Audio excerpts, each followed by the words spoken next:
मोदी योगी संघ को करेगा बदनाम अगर जमात पाया ईदुल इस्लाम। जी हाँ, बीजेपी प्रवक्ता भी लगातार बने हुए हमारे साथ में, उनका रुख करना चाहूंगा। गौरव मिश्रा जी, अब जिस तरीके की परिस्थिति है जहां पर इस तरीके का दुर्दांत अपराधी जो ऐसे जहांगीर पीर का भी समर्थन करता था, संरक्षण भी देता था, अवैध कमाई, इतने बड़े बड़े नामों का इस्तेमाल जो कि दुरुपयोग करता हुआ यहाँ पर नजर आ रहा था, अब जमानत लेने की पूरी कोशिश कर रहा है। ऐसे में तो इसका साफ तौर पर विरोध होना चाहिए कि जब ऐसे लोगों को जमानत मिलेगी तो अपने नेटवर्क को फिर से स्ट्रॉन्ग करने का काम करेगा। ये अपने चैनल पर इस दुर्दांत अपराधी के कुकृत्यों को उजागर किया था, तो मुझे याद है उस डिबेट में भी मैं बैठा था और मुझे पूरा भरोसा था कि ये गिरफ्तार होगा और इसके विरुद्ध कानून की तरफ से जो सख्त से सख्त कार्रवाई हो सकती है वो होगी।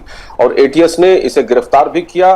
ये बात ठीक है कि जमानत हर उसका आरोपी का अधिकार होता है, न्यायालय में जा सकता है, लेकिन जिस तरह से अभी पांडे जी ने कहा कि बहुत से ऐसे दुर्दांत अपराधी, आतंकवादी प्रवृत्ति के लोग जो भारत में विभाजन करना चाहते हैं, भारत में जो कम्युनल हार्मनी है उसको खत्म करना चाहते हैं, उनका मंसूबा कुछ और है, तो ऐसे लोगों को जो जमानत मिल जाती है न्यायालय से, यह चिंता का विषय है।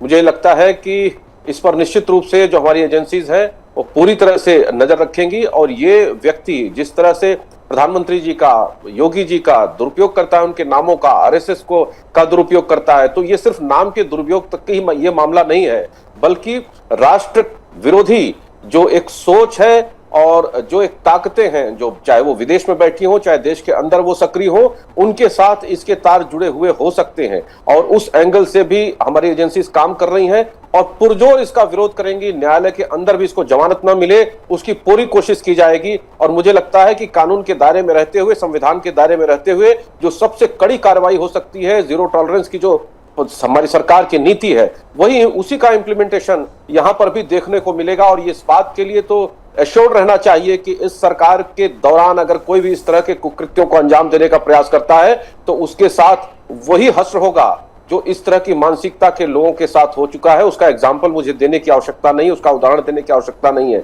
इसलिए मुझे पूरा भरोसा है कि न्यायालय में भी ये मौकी खाएगा और ये सलाखों के पीछे है, सलाखों के पीछे ही रहेगा।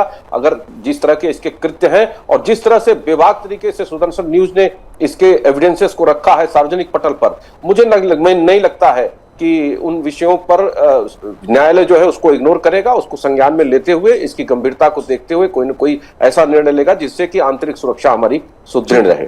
अब देखिए, अकील जी तो बिल्कुल मानने को तैयार नहीं है, बहस करने के लिए तैयार हैं। जब सवाल ये पूछा गया कि संभल के लोगों के लिए आप खड़े हो गए, मथुरा के लोगों के लिए कानून ने अभी कोई प्रतिक्रिया नहीं दी, तो उसके लिए आप बोलने लग गए। देखिए प्रद्युम्न जी, समाजवादी पार्टी और अकील खान जी कभी स्वीकार नहीं करेंगे क्योंकि ये राजपत्रित हैं, सर्टिफिकेट इनको प्राप्त है। 14 आतंकवादी मामलों के मुकदमे वापस लेने का कुकृत्य, वो रिकॉर्ड इनके माथे है। 19 आतंकवादियों को छुड़ाने की पैरवी उनका रिकमेंडेशन इनकी सरकार ने किया था। तो इस तरह के तत्वों के साथ तो इनकी गलबैयां है, इनके साथ चोली दामन का साथ है और इन्हीं के कार्यकाल में कानून का खुला उल्लंघन हो, कहीं भी विस्फोट हो जाए, आतंकवादी फलते फूलते रहे, उनकी नर्सरी चलती रहे और इनकी वोट की खेती जिंदाबाद रहे। उसी राजनीति को इन लोगों ने फुलाया है, इसलिए ये क्यों उस रास्ते पर जाएंगे? तो ये तो राजपत्रित है। माननीय न्यायालय ने इनको सर्टिफिकेट दिया है कि तुम लोग आतंकवादियों के मुकदमे छुड़ाने, आतंकवादियों को बचाने, उनको आगे बढ़ाने और राष्ट्र विरोधी गतिविधियों में जो लोग लिप्त रहे हैं उनके संरक्षण में खड़े होने वाले लोग हैं। तो ये कब इस ईदुल इस्लाम का ये विरोध करेंगे? ये विरोध करने वाले लोग नहीं है। कानून का जब जरूरत पड़ता है तो सुविधा के अनुसार संविधान का जामा ओढ़ लेते हैं और कहते हैं कि तो न्यायालय तय करेगा, न्यायालय तय करेगा। ठीक है, न्यायालय को इसका जवाब ले लेता हूं। विवेक जी, आप पहले जवाब दे दीजिए, फिर अखिल जी जवाब लेना है। गौरव जी, अब देखिए इन्हीं सब चीजों में कि अब जो मुसलमान बिरादरी है वो जब इस तरीके की चीजें करेगी, फिर कहते हैं कि टारगेट किया जाता है, सवाल क्यों नहीं उठेंगे?